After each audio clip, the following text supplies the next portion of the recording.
না সত বিদ্যতে ভাব, না ভাব বিদ্যতে সতঃ, উভয়োরপি দৃষ্ট অন্তস্তনয়োস্তত্ত্বদর্শিভিঃ।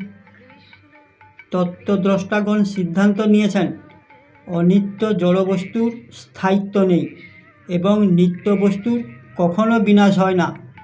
তারা উভয়ের প্রকৃতি সম্বন্ধে অবগত হয়ে এই সিদ্ধান্তে উপনীত হয়েছেন। কৃষ্ণ বললেন, অসৎ বস্তুর সত্তা নেই আর সৎ বস্তুর অভাব নেই। এই প্রকার এই দুটির এক তত্ত্ব তত্ত্বজ্ঞানী পুরুষের দ্বারা দেখা গেছে। বন্ধুরা, যেটা মিথ্যা তার কোনো মূল্য নেই, মূল্য কেবলই সত্যের। জ্ঞানী মানুষ এটা জানেন।